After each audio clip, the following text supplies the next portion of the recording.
Dowladda Sweden oo baarlamaanka horgeysay sharciga wax ka beddelka carruurta ee qoysaska. Fadlan sii sheer garee si aan u helno saaxiibo aadoo kale ah.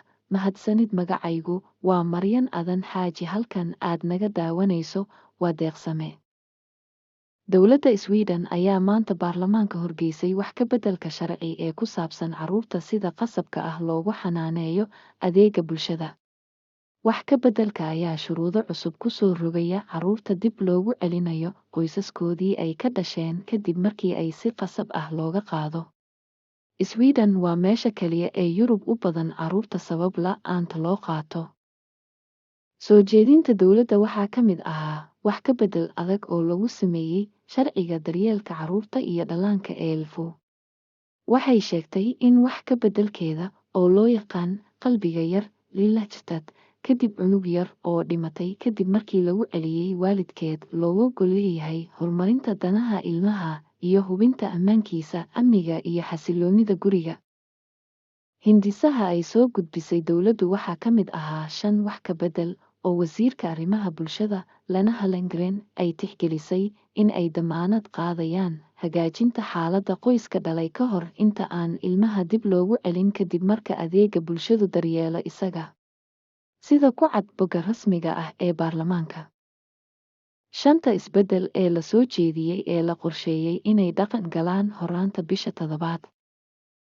1. Marka ilmaha si ikhtiyaari ah loo xanaaneeyo xadgudubka guriga dhexdiisa, guddiga yugan amtiga xaq uma laha inuu go'aan ka gaaro joojinta daryeelka aan qasabka ahayn ee adeegga bulshada ilaa ay duruufaha keenay daryeelka ay isbeddelaan si joogto ah oo xagjir ah.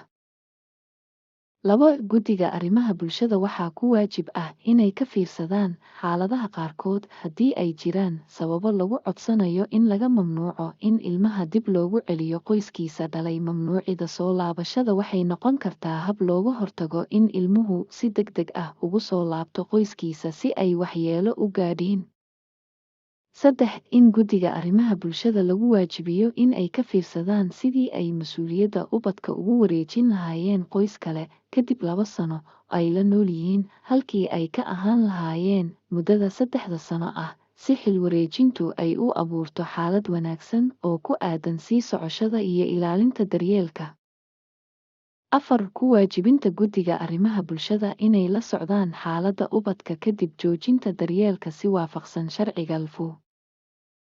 5. In guddiga arrimaha bulshada looga baahan yahay in haddii loo baahdo ay baaritaan ku sameeyaan balwada waalidka.